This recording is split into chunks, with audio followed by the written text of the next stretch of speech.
मातोश्रीवर उद्धव ठाकरेंची माजी नगरसेवकांसोबत बैठक। मनसेसोबत युती करण्यासंदर्भात ठाकरेंकडून विचारणा, तर युती केल्यास फायदा होण्याचा नगरसेवकांकडून विश्वास।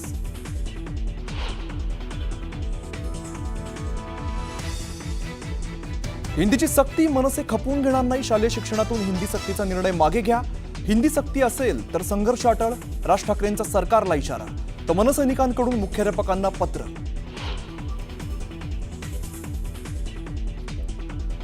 नव्या शैक्षणिक धोरणात मराठी ही मातृभाषा अनिवार्य, तर हिंदीला पर्याय दिलाय, मराठी भाषेला नाही। हिंदी सक्तीच्या वादावर मुख्यमंत्री देवेंद्र फडणवीसांचं स्पष्टीकरण।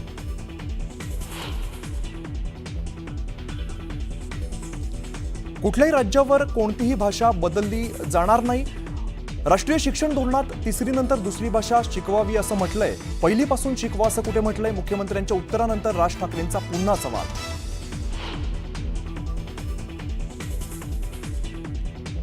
हिंदी सक्ती विरोधात मनसैनिक आक्रमक। मुंबईत पुस्तक जाळलं। पुण्यात बालभारती इमारतीसमोर आंदोलन। छापलेली पुस्तकं वितरित करू देणार नसल्याचा इशारा।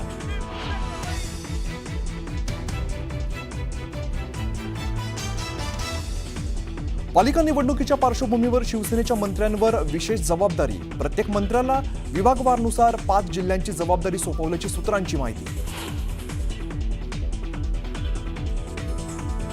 सुधाकर बडगुजरांच्या प्रवेशावर कोणताही संभ्रम नव्हता, तर त्यांच्यावर कोणताही गुन्हा सिद्ध झालेला नाही। आता त्यांनी भाजपच्या नियमानुसार वागावं।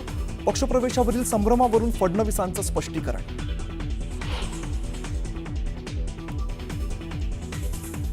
15 ऑगस्ट पासून लागू होणार 3000 रुपयांचा वार्षिक फास्टॅग। 200 ट्रिप किंवा वर्षभरासाठी वैध असणार फास्टॅग। मंत्री नितीन गडकरींची मोठी घोषणा।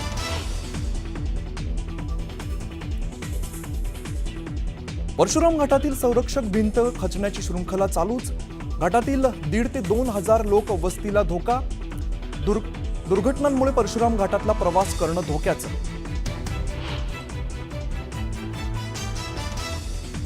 आणि संत तुकाराम महाराजांच्या पालखीचं काहीच वेळात होणार पंढरपूरकडे प्रस्थान। वारकऱ्यांचा उत्साह पोचला शिगेला। मुख्यमंत्र्यांकडूनही पादुकांचं पूजन। वारकऱ्यांसोबत फुगडी।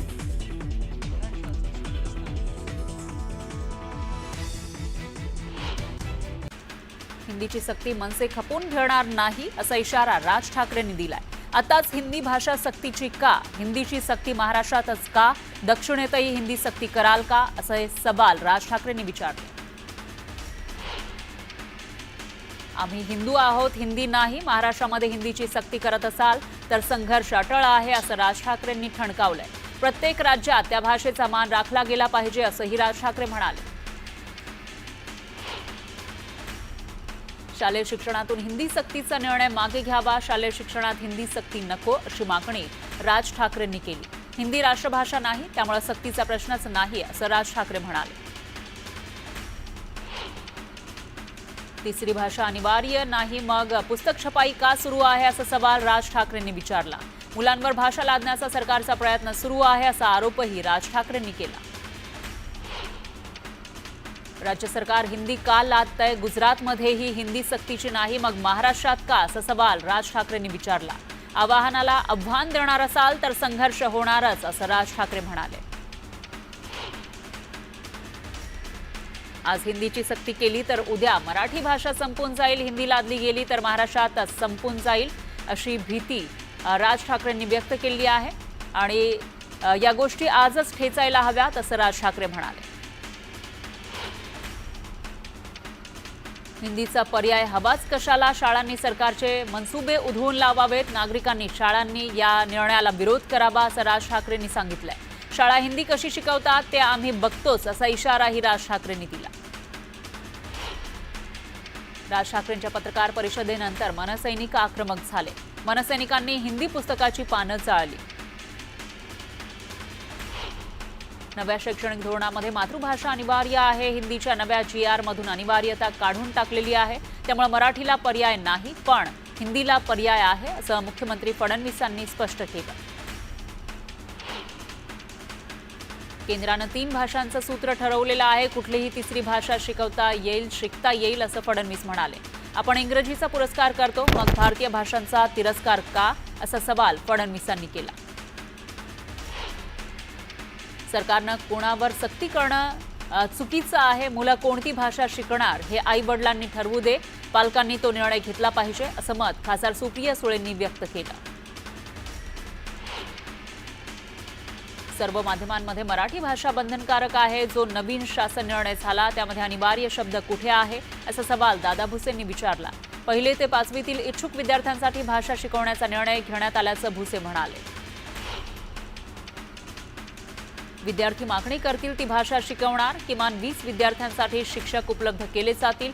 1-2 मुलांसाठी शिक्षक उपलब्ध करून देणं शक्य होणार नाही असं शिक्षण मंत्री दादा भुसे यांनी म्हटलेलं आहे. शालेय अभ्यासक्रमामध्ये हिंदीची सक्ती कशाला? शैक्षणिक धोरण भाजप राजकीय सोयीसाठी राबवतंय असा आरोप खासदार संजय राऊतांनी केला. हिंदी भाषेच्या मुद्द्यावर आम्ही केंद्रात प्रश्न विचारणार असं राऊत म्हणाले. 1 ते 5वीच्या मराठी आणि इंग्रजी माध्यमांमध्ये हिंदी भाषा सक्तीनं शिकवावी लागेल. हा निर्णय अखेर राज्य सरकारनं मागे घेतलाय. पण हा निर्णय मागे घेताना सरकारनं वेगळीच अट घातल्यानं नवा संभ्रम निर्माण झालाय. हिंदी सक्ती नसली तरी 1 ते 5वी दरम्यान 3 भाषा शिकाव्याच लागणार आहे. माळेगाव कारखान्याची पंचवार्षिक निवडणूक जाहीर झाली आहे. अशातच अजित पवार गटाच्या कार्यकर्त्यांनी शरद पवार आणि सुप्रिया सुळेंची भेट घेतली. आमच्या पॅनलला मतदान करण्याची विनंती त्यांनी केली. पवार काका पुतण्या यांच्यामध्ये पुन्हा राजकीय संघर्ष होणार असल्याचं स्पष्ट झालंय. माळेगाव कारखान्याच्या रणभूमीवर पवार काका पुतण्यामध्ये लढाई होणार आहे. विधानसभा निवडणुकीनंतर आता सर्वांचं लक्ष माळेगाव सहकारी साखर कारखाना निवडणुकीकडे लागलंय. स्थानिक स्वराज्य संस्थांच्या निवडणुकीसाठी भाजपनं मेगा प्लॅन आखलाय. पुढील काही महिने भाजपमध्ये पक्षप्रवेशाचा धडाका पाहायला मिळणार आहे. महाविकास आघाडीचे काही बडे नेते भाजपच्या संपर्कात असल्याची माहिती भाजपच्या वरिष्ठ नेत्यांनी दिली आहे. बीडमधील माजी आमदार सुनील धांडे यांनी ठाकरे गटाला रामराम ठोकत शिंदे गटात प्रवेश केला. उपमुख्यमंत्री एकनाथ शिंदे यांच्या उपस्थितीमध्ये त्यांचा पक्ष प्रवेश झाला. बीडमध्ये आता शिवसेनेची ताकद वाढणार आहे. काँग्रेसच्या बंडखोर नेत्या जयश्री पाटील यांचा भाजपमध्ये पक्षप्रवेश होणार आहे. मुंबईत मुख्यमंत्री फडणवीस यांच्या उपस्थितीमध्ये हा पक्षप्रवेश होणार आहे. आळंदी पालखी मार्गावरील चरहोली इथं संत श्रेष्ठ ज्ञानेश्वर महाराज आणि संत नामदेव महाराज यांच्या भेटीवर आधारित संत समूह शिल्पाचं लोकार्पण मुख्यमंत्री फडणवीस यांच्या हस्ते करण्यात आलं. सर्वात उंच 200 फुटांचा भगवा ध्वज आणि संत सृष्टी प्रकल्पाचं लोकार्पण सुद्धा करण्यात आलं. यावेळी संत तुकाराम महाराज संतपीठातील सभागृह कक्ष 1.5 लाख वृक्ष लागवड मोहिमेचा शुभारंभ झाला. संत तुकाराम महाराजांची 11वी वंशज गाथा मोरे या चिमुकलीनं 340व्या पालखी प्रस्थान सोहळ्याचं स्वागत केलं. देहूच्या मुख्य मंदिरात पारंपरिक वेशभूषेत गाथा मोरे उपस्थित होती. गाथानं आपल्या वेशभूषेनं सर्व वारकऱ्यांचं लक्ष वेधून घेतलं. खासदार सुनेत्रा पवार संत तुकाराम महाराजांच्या पालखी सोहळ्यात सहभागी झाल्या. यावेळी फुगडी खेळत त्यांनी पालखी सोहळ्याचं स्वागत केलं.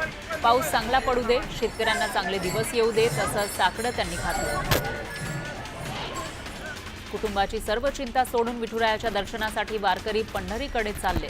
संतश्रेष्ठ निवृत्तीनाथ महाराजांच्या पालखी सोहळ्यात हजारो वारकरी सहभागी झाले. विठू नामाचा जयघोष करत पालखी पंढरीच्या दिशेनं मार्गस्थ होती. संत श्री गजानन महाराजांच्या दिंडीचं दैठण इथून संत जनाई यांच्या जन्मस्थान असलेल्या गंगाखेडकडे प्रस्थान झालं. मागील 56 वर्षांपासून या दिंडीची परंपरा आहे. परभणी जिल्ह्यात भाविक मोठ्या उत्साहात याचं स्वागत करतात. विठू नामाचा गजर आणि गणगण गणात बोते या उद्घोषानं वातावरणातही उत्साह जाणवतो. जगद्गुरू संत तुकाराम महाराजांचा पालखी प्रस्थान सोहळ्याला आजपासून सुरुवात झाली आहे. यावेळी वारकऱ्यांकडून सर्वांनाच स्वच्छतेचं महत्त्व पटवून देण्यासाठी हरित वारी, निर्मल वारी, स्वच्छ वारी याचं आयोजन करण्यात आलं. मंदिर परिसरात वारकऱ्यांनी हातात झाडू घेत सफाई करत स्वच्छतेचा संदेश दिला. संत तुकाराम महाराजांच्या पवित्र गाथा इंद्रायणी नदीमध्ये बुडवण्यात आल्या होत्या. यावेळी तहान भूक हरपून विठुरायाचं नामस्मरण करत तुकोबा महाराजांसह त्यांचा परिवार 14 दिवस इंद्रायणीच्या काठी बसून होता. यावेळी 14व्या दिवशी तुकोबांच्या गाथा इंद्रायणी नदीतून वर आल्या. तोच हा श्री क्षेत्र देहू इथला पवित्र आनंद डोह. इथंच तुकोबांच्या मूळ गाथा ठेवण्यात आल्या. चंद्रपुरात शिक्षकेतर कर्मचारी संघटनांनी शिक्षण संचालकांच्या GRची होळी केली आहे. GR स्थगितीचा आदेश अन्यायकारक असल्याचा संताप यावेळी शिक्षकांसह शिक्षकेतर कर्मचाऱ्यांनी व्यक्त केला. मुंबई गोवा महामार्गावरील कोंडमळा इथं कारचा टायर फुटला, त्यामुळे कार चालकाचा ताबा सुटल्यानं कार थेट गटारात कोसळली. यामध्ये कारचं मोठं नुकसान झालंय. 4 जण किरकोळ जखमी झाले. श्रीवर्धन तालुक्यातील कारबिणी इथं धबधब्यावर भिजण्याचा आनंद लुटण्यासाठी गेलेल्या तरुणाचा खोल डोहात बुडून मृत्यू झाला. डोहाचा अंदाज न आल्यानं तो तरुण बुडू लागला. यावेळी त्यानं आरडाओरडा केला, मात्र तोपर्यंत त्याचा बुडून मृत्यू झाला होता. भिवंडी शहराला पाणी पुरवठा करणाऱ्या शहराजवळील वराळ तलाव जलप्रदूषणाच्या गाळात अडकलाय. त्यामुळे पाण्याला दुर्गंधी येतेय असा आरोप केल्यानंतर घाटावरील गाळ काढण्याचं काम युद्धपातळीवर सुरू आहे. हिंगोलीच्या जवळा बाजार गावात 2 गटात तुफान हाणामारी झाली. एका खासगी रुग्णालयासह एका रुग्णवाहिकेचीही तोडफोड करण्यात आली. वादाचं कारण मात्र अस्पष्ट आहे. महामार्गावरील परशुराम घाट पुन्हा एकदा चर्चेचा विषय ठरलेला आहे. तो म्हणजे 2 दिवसांपूर्वी घाटातील गॅबियन वॉल कोसळली होती. त्यानंतर रस्त्यालाच मोठमोठे तडे गेले. यावेळी ठेकेदाराकडून पावसातच सिमेंट बाळू लावत डागडुजीचा केबिल बाणा प्रयत्न करण्यात आला. शेत जमिनीच्या कारणास्तव होणारे वाद रोखण्यासाठी बीड पोलिसांनी नवी संकल्पना सुरू केली आहे. पोलीस आपल्या बांधावर ही संकल्पना सुरू करत वादावर चाप लावण्यासाठी ही संकल्पना राबवण्यात येते. पुणे ग्रामीणचे पोलीस अधीक्षक संदीप गिल यांनी ग्रामीण विभागाचा नव्यानं कार्यभार स्वीकारल्यानंतर त्यांनी पहिल्यांदाच श्री क्षेत्र भीमाशंकरला भेट देऊन शिवलिंगावर जलाभिषेक केला. यावेळी त्यांनी भीमाशंकर परिसराचा कायदा आणि सुव्यवस्थेचाही आढावा घेतला.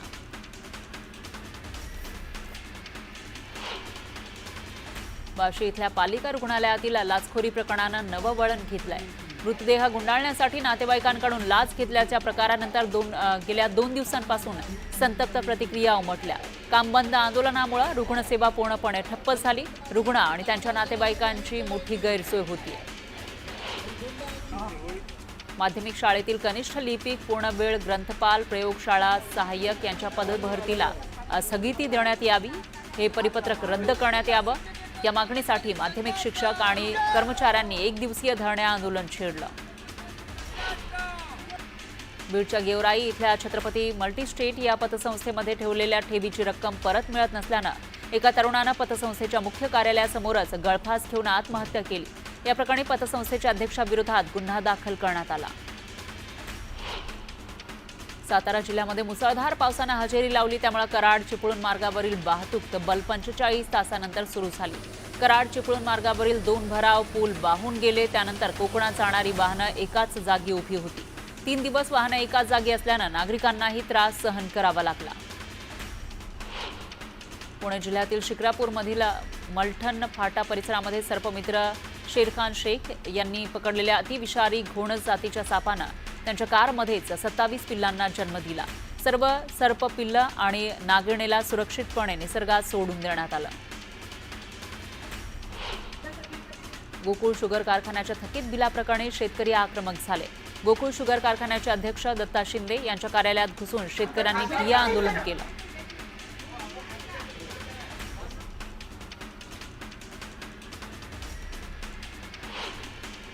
मुरबाडमधील दुर्गम शिवकालीन सिद्धगड किल्ल्यावर ट्रेकिंगसाठी गेलेल्या एका मुंबईतल्या नवी मुंबईमधील 20 वर्षीय तरुणाचा दरीत पडून मृत्यू झालाय. मुसळधार पावसामुळे त्याचा मृतदेह गडावरून खाली आणण्यात अडचणी येत होत्या आणि त्यानंतर रेस्क्यू टीमनं आज सकाळी मृतदेह मृतांच्या नातेवाईकांना सुपूर्द केला.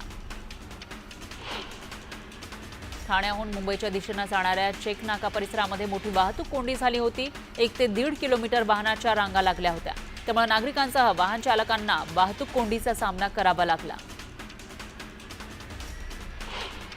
धाराशिवमध्ये जंगली ऑनलाईन रमीचं फॅड ग्रामीण भागातील तरुणांमध्ये पोहोचलेलं आहे. लक्ष्मणच्या आत्महत्येमुळे ऑनलाईन गेमच्या आहारी गेलेल्या तरुणाचे भीषण वास्तव समोर आलंय.